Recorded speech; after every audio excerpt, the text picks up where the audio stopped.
हम लोग इस क्लास को शुरू करने जा रहे हैं। Good morning everyone. आज का विषय हम लोगों का, कल हम लोगों ने देखा था होम्योपैथी में, ये सेकंड लेक्चर था कल हम लोगों का, evolution of repertory, concept of repertory in homeopathy. कल हम लोगों ने इस चीज को देखा था। अब आज इसी क्रम में हम लोग देखने जा रहे हैं introduction to therapeutic pocket book. आप सभी जानते हैं होम्योपैथी का जो मूल हम लोगों का जो कॉन्सेप्ट का जो रहा है वह थेराप्यूटिक पॉकेट बुक ही रहा है, और रिपोर्टरी का आधार, फंडामेंटल जिसको हम लोग कहते हैं, वह रिपोर्टरी का आधार रहा है। स्क्रीन पर जो एक चेहरा आप देख रहे होंगे, एक आदमी खड़ा है और उसकी एक परछाई है। मुझे यह स्क्रीन पर इस चेहरे, इस फोटो को देने का तात्पर्य सिर्फ इतना ही है, जब हम लोग टोटलिटी डिसाइड करते हैं तो टोटलिटी को होना चाहिए एक शैडो के जैसा होना चाहिए, माने जो आदमी में है वही आपको परछाई में दिखनी चाहिए, तो परछाई के जैसा। तो totality is like a shadow, है ना। Totality is like shadow for the similimum of for a medicine. तो दवा का टोटलिटी और रोगी का टोटलिटी दोनों मैच करता है, उसी को सिमिलिमम बोला जाता है। और इसी सिमिलिमम को मेन कॉन्सेप्ट, मेन मुख्य बात को ध्यान में रख करके डॉक्टर बॉनिगेसेंस ने जो थेराप्यूटिक पॉकेट बुक का रचना किया है, वह हम लोगों का रिपोर्टरी का एक आधारशिला माना जाता है।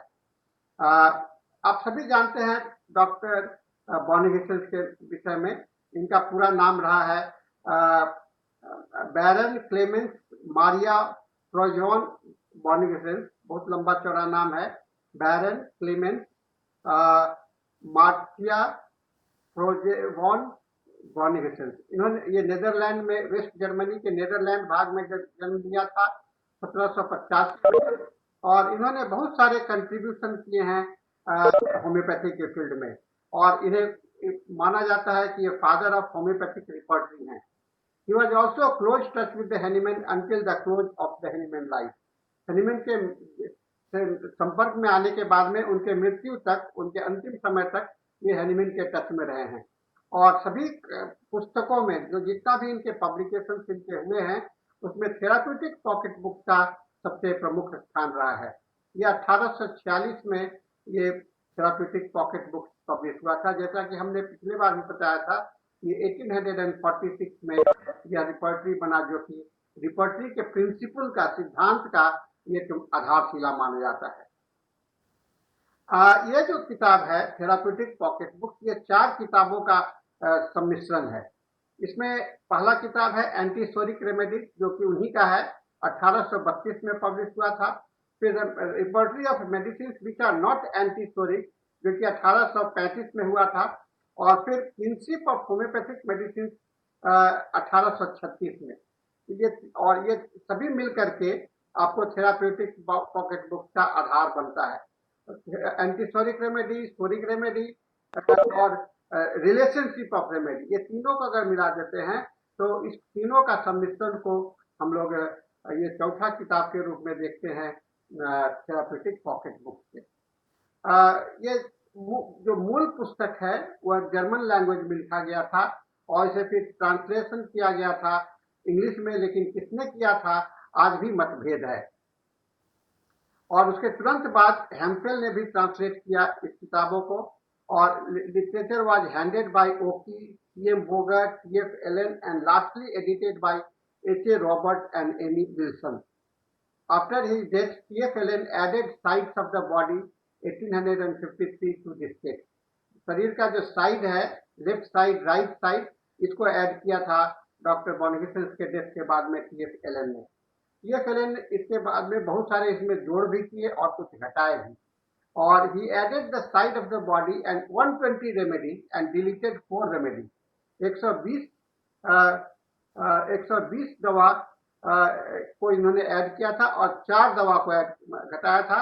126 पहले था, 4 इन्होंने घटाया और 220 इसमें ऐड किया, तो 342 मेडिसिन इसके अंदर में है। ये this is known as T F. Allen Boenninghausen's therapeutic pocket books because he has left more lasting impression upon it, है ना। इनके कारण ये काफी समय तक लोगों को आकर्षित करता रहा है और इसी के कारण से इसे हम लोग इसको फंडामेंटल बुक मानते हैं। थेराप्यूटिक पॉकेट बुक्स का जो आधार है, ये 3 मुख्य आधार है: doctrine of concomitant, doctrine of generalisation and doctrine of analogy. Concomitant का मतलब सभी लोग समझते हैं सिम्टम्स का, जो मुख्य लक्षण के साथ में जो लक्षण आता है, मुख्य लक्षण के साथ में आने वाले लक्षण को हम लोग कॉन्कॉमिटेंट सिम्टम्स कहते हैं। और इस कॉन्कॉमिटेंट का इन्होंने प्राथमिकता इस रिपोर्टरी में दिया है। दूसरा, डॉक्ट्रिन ऑफ जनरलाइजेशन, सभी चीज को, सभी लोकल सिम्टम्स को, पर्टिकुलर सिम्टम्स को जनरलाइज किया है। और एनालॉजी, समानता के आधार पर, समानता के आधार पर इन्होंने रिपोर्टरी लक्षणों को इसमें ऐड किया है, जो नहीं है उसको उसके मान करके समानता। ये 3 मुख्य आधार है इस therapeutic pocket book. Doctrine of analogy किसको कहते हैं? Symptoms which are exist in complete state, जो अधूरा है, लक्षण जो अधूरा है, और लक्षण जो अधूरा है और वो उसको पूरा करने के लिए जो व्यवस्था किया जाता है, उसको हम लोग डॉक्ट्रिन ऑफ एनालॉजी के तहत कहते हैं। जैसे it is not possible by questioning a patient to decide what aggravate और एम्बुलेट ए पर्टिकुलर सिम्टम, है ना। अगर आप सभी केसेस में आप देखते हैं कि एग्रीवेशन एम्बुलेशन नहीं बता पाता है, तो और कहीं किसी एक लक्षण पर वह बताता है, तो कहते हैं कि क्योंकि यह एक लक्षण पर एक जगह पर है, तो यह उस जगह भी लागू होगा। मान लीजिए कि पैर का दर्द जो है तो ठंडा से आराम मिलता है, और उस आदमी को पेट में भी दर्द हो रहा है, तो यह मान करके चला जाता है कि ठंडा उसका जो है तो गर्म से भी, ठंडा से आराम उसका पेट का दर्द को भी मिलेगा। इसको कहा जाता है red thread in the cordage of British navy. British navy में भी इस आधार पर ही किया जाता था, और इसीलिए इसको पर्टिकुलर सिम्टम्स को के आधार एप्लीकेशन सिस्टम को कहा जाता है। Totality of symptoms and it's corresponding similimum which the homeopathic prescribers seek are both based on the doctrine of analogy। हम लोग रोगी से और जो सिमिलरिटी की बात करते हैं, वो सब एनालॉजी मिलाते हैं, इसका लक्षण इससे मिलता है तो हम लोग कहते हैं कि यह है, ठीक है ना। तो ये दोनों चीज जो है तो आपका आधार बनता है, ठीक है ना। तो ये in reality patient is not expressing many symptoms, है ना। सच्चाई यह है कि सभी लक्षण बता, लेकिन only part of very few complete symptoms, बहुत कभी होता है जिसको कि हम लोग कंप्लीट करते हैं। तो डॉक्टर बॉनिफेसस ने अपने थेराप्यूटिक पॉकेट बुक को इस प्रकार डिजाइन किया है कि आप इनकम्प्लीट सिम्टम्स को कंप्लीट कर सके, यानी कि एक अंग से दूसरे अंग के सिम्टम्स को मिला करके आप सिम्टम्स को कंप्लीट कर सके, क्योंकि बिना कंप्लीट सिम्टम्स के दवा का प्रिस्क्राइब करना उचित नहीं होता है। ये डॉक्टर हैनीमैन की मान्यता थी। सिम्टम्स, कंप्लीट सिम्टम्स को ही सिम्टम्स कहते हैं, अधूरे सिम्टम्स को सिम्टम्स नहीं माना जाता है। आज भी नहीं मानते हैं, पहले भी नहीं माना जाता था। Perceptible symptoms of the disease, है ना, लक्षण का जो महसूस किया जाने वाला, है ना, ये बहुत इंपॉर्टेंट बात होता है कि बहुत सारे सिम्टम्स को पेशेंट महसूस करता है, बहुत सारे सिम्टम्स को महसूस नहीं करता है। किसी सिम्टम्स का आधा भाग एक जगह पर महसूस करता है, आधा भाग दूसरे जगह पर महसूस करता है। तो आप जब तक उसमें जोड़ने की कला को नहीं जानेंगे, उसको एक साथ यूनिफाई करने की कला को नहीं जानेंगे, तो वह आपका सिम्टम्स कंप्लीट करना मुश्किल हो जाएगा। इसीलिए डॉक्टर हैनीमैन बॉनिफेसस ने डॉक्ट्रिन ऑफ एनालॉजी को लाया कि एनालॉजी के आधार पर एक लक्षण को दूसरे लक्षण के साथ में जोड़ करके आप सिम्टम्स को कंप्लीट कर सकते हैं। यह एक artistic application to complete the symptom, माने एक व्यवहारिक और कलात्मक तरीका हुआ जिसके आधार पर आप लक्षण को कंप्लीट कर सकते हैं, टिपिकल फॉर्म बना सकते हैं। Boenninghausen's primary and secondary symptoms में बॉनिफेसस का 2 बात था। The symptoms of the materia medica, जो कि कहा कि 2 फॉर्म में कह सकते हैं, एक प्राइमरी सिम्टम्स होता है, एक सेकेंडरी सिम्टम्स होता है। प्राइमरी सिम्टम्स उसको कहते हैं जो कि तुरंत अपने आप उपलब्ध होता है, और उसके प्रतिक्रिया में जो सिम्टम्स उपलब्ध होता है उसे हम लोग सेकेंडरी सिम्टम्स कहते हैं। प्राइमरी सिम्टम्स बेसिकली आपको ये प्राइमरी सिम्टम्स जो है सो बेसिकली आपको जैसे primary action and secondary action organelle में आपने पढ़ा है, primary action and secondary action. तो सेकेंडरी एक्शन होता है बाद में आता है और प्राइमरी सिम्टम्स पहले आता है। तो डॉक्टर बॉर्निगसेंस ने कहा कि इस प्राइमरी एक्शन और सेकेंडरी एक्शन के कारण भी बहुत से सिम्टम्स जो है सो अधूरे रह जाते हैं और इनको पूरा करने के लिए आपको सिम्टोमेटोलॉजी की इस तरह से एनालॉजी का व्यवहार करना पड़ता है। ये प्रैक्टिकल तरीका है, क्योंकि अगर इसको नहीं अपनाएंगे तो हमें सिम्टम्स को कभी कंप्लीट नहीं कर पाएंगे। क्योंकि कोई भी रोगी आपका जो व्यवहारिक तौर पर हम लोगों के क्लिनिक में आता है, हमेशा कुछ लोग बता देते हैं, लेकिन सभी केस में अगर आप चाहिएगा कि आपको कंप्लीट सिम्टम्स मिल जाए तो वो संभव नहीं हो पाता है। यह व्यवहारिकता है ना। फिलोसॉफिकल बैकग्राउंड क्या है? डॉक्टर हैनीमैन का कंप्लीट टीचिंग, जो हैनीमैन साहब ने ऑर्गेनल में कहा है, सिमिलिया सिमिलिबस क्यूरेटर, it is man who is sick, not his part, not his organ. वह मनुष्य बीमार है, उसका शरीर बीमार नहीं है, उसका ये नहीं कोई नहीं है, वह मनुष्य को ही पहले इसमें खोजो। यही टोटल फिलोसॉफिकल बैकग्राउंड है इस पुस्तक का। Totality was not only the sum total of the symptoms. अब टोटलिटी के विषय में ये कहते हैं, खाली 2-2, 4 करके जो आप कहते हैं कि ये अगर 8 सिम्टम्स हो गया, 10 सिम्टम्स हो गया, ये नंबरों में यह काउंट नहीं किया जा सकता है। इसे भावना होती है, सिम्टम्स का भावना होता है, जो कि आपको समझ में आ जाता है, सेंस बनता है, उससे कंप्लीट आपके दिमाग में एक पिक्चर स्थापित हो जाता है, उसको टोटलिटी डॉक्टर बॉर्निगसेंस ने कहा कि इट इज नॉट, और यह तभी संभव हो सकता है जबकि आपके पास में ग्रैंड जनरलाइजेशन किया जाए। जनरलाइजेशन और जनरलाइजेशन करने के लिए हमारे पास में 3 भाग है, एक लोकेशन है, सेंसेशन है और मॉडलिटी है। जनरलाइज करने के लिए आपको और कोई आधार हमारे सामने में नहीं मिलता है। अगर किसी रोगी को व्याख्या करनी हो तो उसके लिए हमें लोकेशन, सेंसेशन एंड मॉडलिटी को लेकर के ही हम लोग कैरेक्टराइज कर सकते हैं, और इसीलिए कंप्लीट सिम्टम्स का होना बहुत ही आवश्यक है। और इस बात को डॉक्टर हैनीमैन ने बड़ा स्पष्ट रूप से कहा कि complete symptoms is the important symptoms, and ये टोटलिटी ऑफ सिम्टम्स को रिप्रेजेंट करेगा, टोटलिटी ऑफ सिम्टम्स के पास में आपको ले जाएगा, यानी कि आप रोगी को पहचानने लगिएगा। एक ऐसा रोगी, लोग कहते हैं ना, ऐसा रोगी जो ठंडा से बर्दाश्त नहीं कर सकता है, ये उसकी एक पहचान बनती है ना। पैर ठंडा से अच्छा नहीं लगता, ये पहचान नहीं बनती। रोगी को ठंडा से अच्छा नहीं लगता है, रोगी बड़ा जिद्दी है ना, रोगी बड़ा डरपोक है, रोगी को मीठा बहुत अच्छा लगता है, उसकी पहचान बनती है इससे। तो जिस लक्षण से पहचान बन जाए वह जनरल सिम्टम्स से ही बनता है, और जनरल सिम्टम्स का पहचान जो है तो एक इम्पॉर्टेंट पहचान होता है। डॉक्टर बॉर्निगसेंस ने इस बात को practical wrap of the fabric, है ना, रैप ऑफ द फैब्रिक, मतलब कवर, कपड़ा का ढकना, है ना। कहा कि क्रॉनिक केसेस होते हैं, उसमें इतने सारे कपड़े पहने हुए होते हैं, जैसे हम लोग अगर कपड़े पहने होते हैं तो हमारे भीतर में क्या है हम नहीं देख पाते। तो अट्रैक्शन, अपने आप को आकर्षित करने के लिए हम लोग तरह तरह का रूप धारण करते हैं।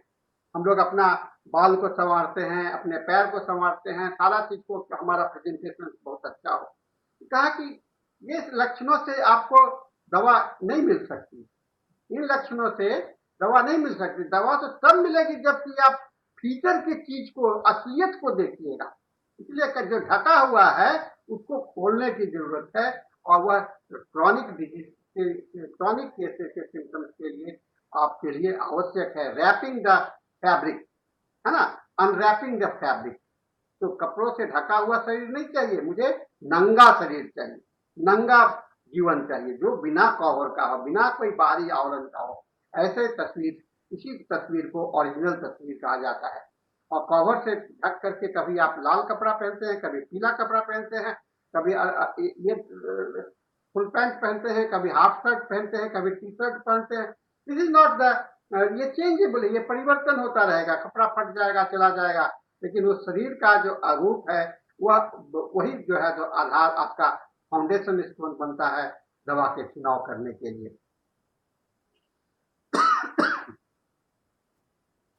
और लीडिंग सिम्टम्स होते हैं, उसमें पर्टिकुलर कुछ नहीं होता है, जो लीडिंग सिम्टम होगा वह सारी चीज को इंडिकेट करेगा, है ना। बहुत सारे, अगर सेरिब्रल कॉन्जेशन है, लिवर में इन्फ्लामेशन है, ये तो एक आप देखने नहीं जाइएगा ना, सेरिब्रल कॉन्जेशन को नहीं देखिएगा, लिवर कॉन्जेशन को नहीं देखिएगा, इन्फ्लामेशन को नहीं देखिएगा, आप देखिएगा क्या, देखते हैं उसके लक्षण से, जो कि जनरली पेशेंट फील कर रहा है, तो उसको जब ट्रांसलेट करिएगा तो आपको पता चल जाता है कि लीवर में इन्फ्लामेशन हो रहा है, कार्डियक इन्फ्लामेशन हो रहा है, या क्या हो रहा है। यानी कि जो बाह्य दृश्य है, जो उसका व्यवहार है, उसका शरीर का हरकत है, उसका जो लीडिंग सिम्टम्स उसी को कहते हैं। ये तो इन्फ्लामेशन जो है तो उसका मूलभूत बन जाता है। और कंप्लीट सिम्टम्स की बात जो कही गई, ये बहुत इंपॉर्टेंट फेनोमेना है जो मैंने आपको भी बताया। Burning distance is the plan of the repertory, जहां की value of the complete symptoms को मूल आधार बनाया गया है, और इसमें इन्होंने पहला चौथा अंग जोड़ दिया है वह तो हम लोग कॉन्कॉमिटेंट सिम्टम्स कहते हैं। द वर्ड कॉन्कॉमिटेंट मीन का मतलब क्या होता है, एग्जिस्टिंग और ऑकरिंग टुगेदर, साथ में है या साथ साथ आया है या उसके सहायक के रूप में आया है, तीन बात है। एग्जिस्टिंग पहले से है, उसके बाद में साथ साथ आया है, और दूसरा तीसरा अर्थ होता है सहायक के रूप में आया है। इस चीज को हम लोग को ध्यान में रखना चाहिए। और ये सभी अनरीजनेबल अटेंडेंस होना चाहिए, अनरीजनेबल बिना मतलब का, है ना। कोई आदमी है, उसके साथ में कोई चल रहा है, लेकिन मेरे आदमी को पता नहीं है कि मेरे साथ क्यों चल रहा है, तो ये अनरीजनेबल अटेंडेंस नहीं चाहिए। और इसलिए रीजनेबल अटेंडेंस वाले को हम लोग साथ साथ नहीं कहते, अनरीजनेबल अटेंडेंस को हम लोग कॉन्कॉमिटेंट सिम्टम्स के अंदर में लेते हैं। The noun means attending circumstances. One could prescribe successfully upon the symptoms by following the plan laid down in the pocket book, है ना। कहा कि इसके पॉकेट बुक में जो प्लान है, अगर इसको आप फॉलो करिएगा तो आपको आसानी से मिल जा सकता है। और इस रिपोर्टरी का जो कंस्ट्रक्शन है इसका, वह बहुत इंपॉर्टेंट कंस्ट्रक्शन है, जिसमें कि टाइप, साइज, सिम्टम्स, रूब्रिक्स सभी को हम लोगों को समझना बहुत ही आवश्यक है। इन एलन एडिशन, जो लास्ट के एडिशन है, उसमें 5 टाइप में आपको लेटर दवा मिलेंगे। पहला जो है सो कैपिटल, जिसको कैपिटल लेटर में लिखा है उसको 5 नंबर दिया जाता है। बोल्ड फेस में लिखा हुआ उसको 4 नंबर दिया जाता है। इटैलिक स्पेस में दिया जाता है उसे 3 नंबर दिया जाता है। रोमन में जो लिखा जाता है और उसको 2 नंबर दिया जाता है, और रोमन को पैरेंथेसिस मतलब कि उसको घेर करके रखा गया, उसको 1 नंबर दिया गया।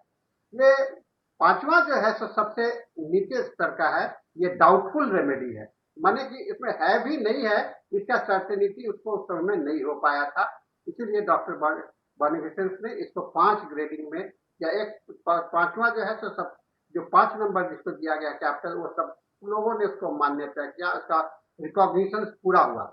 चौथा जिसको है उसका भी रिकॉग्निशन बहुत हो चुका है, लेकिन सभी 1-2 आदमी अभी मतभेद है।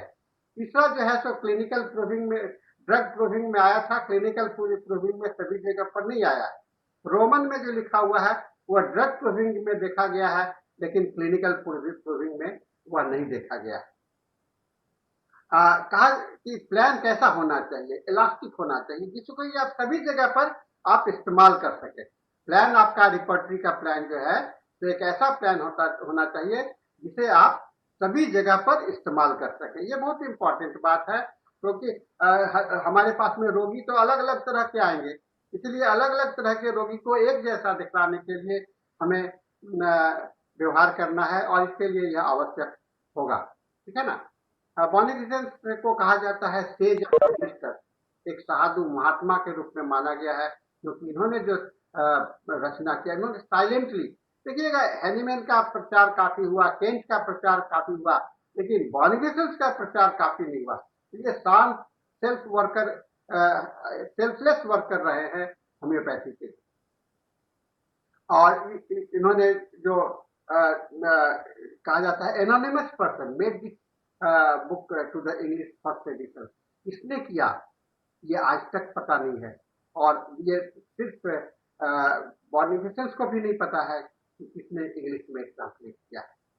ऐसे 7 पार्ट हैं इन अर्ली एडिशन। माइंड, पहला माइंड है, दूसरा पार्ट ऑफ द बॉडी है, ऑर्गन, तीसरा में सेंसेशन है, सेंसेशन के भी कई एक भाग हैं, जनरल है, ग्लैंड का है, बोन का है, स्किन का है, चौथा जो है सो स्लिप एंड ड्रीम्स है, और पांचवा फीवर है, छठा है alternation and state of the health, जिसको कि एग्रीवेशन कम्युलेशन कहते हैं, और सातवां भाग को हम लोग रिलेशनशिप ऑफ रेमेडीज कहते हैं। ये पूरे चैप्टर जो है तो 7 चैप्टर में बटा हुआ है, ठीक है ना। माइंड चैप्टर जो है तो बहुत ही कम रूब्रिक्स है, केवल 18 रूब्रिक्स माइंड सेक्शन में है, 18 रूब्रिक्स इंटेलेक्ट का है, और 17 रूब्रिक्स जो है तो आपका aggravation and emulation of the mental emotional excitement का है। सबसे छोटा चैप्टर इस रिपोर्टरी का है, 18 और 17 रूब्रिक्स को लेकर के ये आपका ये mind chapter. Concept of the whole man, ये ऐसा क्यों किया इन्होंने, मेंटल को बहुत कम इंपॉर्टेंस क्यों दिया? डॉक्टर एडमंड बॉनिफेस ने मेंटल का सबसे ज्यादा इंपॉर्टेंस दिया, लेकिन लोग कहते हैं कि इसका मेंटल का इंपॉर्टेंस नहीं दिया, ताकि मेंटल को आप हथियार के रूप में यूज करो, अपना अंतिम हथियार के रूप में यूज करो, क्योंकि यही आपको मानसिकता के आधार पर ही लोगों को एक दूसरे से आप पृथक कर पाओगे, अलग कर पाओगे, ठीक है ना। पार्ट ऑफ द बॉडी का भी जो रचना किया गया है उसमें हर एक पार्ट का है 24 से लेकर के 142 पेज तक में है। ये एनाटॉमिकल स्कीमा, हेनीमैन का जो एनाटॉमिकल स्कीमा है उसको फॉलो किया गया, जैसे इसमें इंटरनल हेड से external head, side of the head, तीन भाग में आई है, वेरियस लोकेशन ऑफ आई, फिर विजन है, फेस है, ऐसे करके आप देखिएगा, abdomen, stool, urinary organ, urine, sexual organ, menstruation, leucorrhoea, respiration, cough, expectoration, air passages, और ये सभी चैप्टर का जो है तो अलग अलग पार्ट का यहाँ पर ये एनाटॉमिकल ऑर्डर है खाली, है ना, पार्ट ऑफ द बॉडी। यहाँ पर आपको क्या कष्ट हो रहा है, इंटरनल हेड में क्या कष्ट हो रहा है ये नहीं लिखा हुआ है, खाली इंटरनल हेड और दवा का नाम, एक्सटर्नल हेड दवा का नाम, साइड ऑफ द हेड दवा का नाम, उसी तरह से रीजन दवा का नाम, है ना। ये लोकेशंस की बात की गई। उसके बाद में आता है सेंसेशन एंड कंप्लेंट। तो इसमें सेंसेशन माने किस तरह का है ना, सब्जेक्टिव में ठंडा लग, ये जल रहा है, उन्होंने 3 types of subjective symptoms, complaints और ऑब्जेक्टिव सिम्टम्स, ये 3 जगह पर 3 भागों में सेंसेशन को, सब्जेक्टिव जो पेशेंट महसूस कर रहा है उसके कंडीशंस, रोग के कंडीशंस की बात की गई, और कुछ ऑब्जेक्टिव सिम्टम्स कहीं कहीं पर दिया गया है। सब्जेक्टिव सिम्टम्स कहते हैं desire for open air, desire, intolerance for the clothing, ये सब सब्जेक्टिव सिम्टम्स में आया।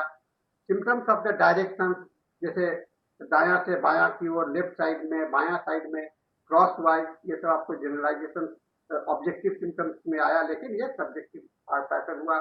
सिम्टम्स कवरिंग द कंप्लेंट, कुछ सिम्टम्स जो है तो कंप्लेंट्स को कवर करता है, जैसे एपोप्लेक्सी, कंजम्पशन, कन्वल्सन्स, ड्रॉप्सी, इमैसिएशन, ये सब आपको इस चैप्टर में मिलेगा आपको। ऑब्जेक्टिव सिम्टम्स में हो गया ब्लैकनेस, उसका कलर, कैर्फोल्जिया, clumsiness, cracking of the joint, cyanosis, ये सब देख करके आप पहचान सकते हैं इसको ऑब्जेक्टिव। ये सेंसेशन पार्ट में, तो सेंसेशन में 2 भाग हो गया, सब्जेक्टिव सिम्टम्स और ऑब्जेक्टिव सिम्टम्स, ठीक है ना। तो सब्जेक्टिव सिम्टम्स को जो आप देखे, आपने देखा, महसूस, पेशेंट ने जो महसूस किया वो, और ऑब्जेक्टिव सिम्टम्स को आपने जो ऑब्जर्व किया, ठीक है। इसके बाद में चैप्टर जो है तो फीवर का चैप्टर है, इसमें 7 सब सेक्शन है इसके अंदर में फीवर में, और फीवर का बड़ा अच्छा डायग्नोसिस होता है। हम लोग फीवर को अलग से फिर पढ़ेंगे, हर एक चैप्टर का अलग अलग हम लोग डेफिनेशन पढ़ेंगे तो हम लोग को और विशेष जानकारी मिलेगा। फीवर का जो आउटलाइन है वह सर्कुलेशन ऑफ ब्लड है इसके अंदर में, cold state, coldness, heat, perspiration, compound fever and concomitant fever के साथ में आया हुआ था। ये बड़ा 7वां पॉइंट बहुत इंपॉर्टेंट होता है, क्योंकि यह आपको आज के समय में जो भी आप पैंडेमिक सिचुएशंस में देख रहे हैं, वहां पर यह रूब्रिक बहुत ही महत्वपूर्ण हो जाता है। Fever first division anaemia, congestion, objective, subjective blood vessels का फर्स्ट डिवीजन में। सेकेंड में क्या है, कोल्ड स्टेज है, चिली स्टेज और ठंडा चिलीनेस, ये सब आता है। उसके बाद में थर्ड एंड फोर्थ को रिवर्स किया गया है और फीवर में circulation, chilliness, sleep, coldness in general with shivering and sweating in general रखा गया है अभी वर्तमान में। Rubrics devoted to the perspiration, और पर्सपिरेशन का भी इसके अंदर में दिया गया है इस कंपाउंड फीवर के साथ में, ठीक है ना। ठीक है, seventh section is the concomitant, ये बहुत महत्वपूर्ण है और इसीलिए इसके आधार पर डॉक्टर बॉनीफिशंस को बहुत इंपॉर्टेंट ये माना गया, क्योंकि ड्यूरिंग फीवर आपको और क्या हो रहा है, ड्यूरिंग आफ्टर फीवर क्या हो रहा है, ये इंपॉर्टेंट फेनोमेना होता है जो कि कॉन्कॉमिटेंट सिम्टम्स का पार्ट होता है। फिर एग्रेवेशन एंड एमुलेशन की बात की गई है ना। ये बहुत सारे सिचुएशंस को लेकर के, टाइम को लेकर के, परिस्थिति को लेकर के एग्रेवेशन एमुलेशन है ना, ये बहुत सारे सिचुएशंस इसके अंदर में डाले गए हैं। लास्ट चैप्टर आता है रिलेशनशिप ऑफ रेमेडी, ये 1836 में जो इन्होंने अपना ये किया था, दवाओं का आपसी संबंध होता है। मान लीजिए कि कोई दवा आप सिलेक्शन में आप फंस गए हैं, तो इस रिलेशनशिप के आधार पर आप राइट मेडिसिन पर पहुंच सकते हैं। यह एक तरीका है, जब आप 2 या 3 दवा के बीच में अटके हुए होते हैं तो रिलेशनशिप के आधार पर आप दवा के, और डॉक्टर बॉनीफिशंस का ये मानना था सभी दवा का एक दूसरे से इंटरलिंकिंग है किसी न किसी हालत में, है ना। जैसे अगर आप जोड़ते हैं, फास्फोरस एक दवा है तो फास्फोरस का एक एलिमेंट है, लेकिन सीपिया क्या है, सीपिया एक एनिमल किंगडम का है जो मछली के जैसा होता है, जीव कटल पीस है, तो सीपिया के अंदर में भी फास्फोरस होता है उसके हेड में, तो सीपिया के कुछ लक्षण फास्फोरस के लक्षण से मिलते हैं। फिर आप ग्रुप रेमेडीज जब आप पढ़ते हैं, नेट्रम ग्रुप ऑफ मेडिसिन, तो नेट्रम में सारे नेट्रम के सिम्टम्स सभी में होंगे और थोड़ा सा सिम्टम्स अलग होगा। ये रिलेशनशिप के आधार पर आप ग्रुप रेमेडीज का अध्ययन कर सकते हैं, और ग्रुप रेमेडीज के अध्ययन करने से रोगी को एनालिसिस करने में, जहां आप 2-3 दवा का ये वर्णन करना हो तो उसमें कर सकते हैं। इसके अंदर में जो चैप्टर बने हुए हैं ग्रुप रेमेडीज में, ये रिलेशनशिप में, इसको भी चैप्टर वाइज, माइंड का रिलेशनशिप, माइंड के हर एक दवा का, जैसे बेलाडोना है तो उसका किस दवा के साथ में मेंटल रिलेशनशिप है, लोकेशन के आधार पर किसके दवा के साथ में रिलेशन है, ये हर एक दवा का ये 12 पैटर्न में आपको दिया गया है। और आप देखते हैं each rubric in this chapter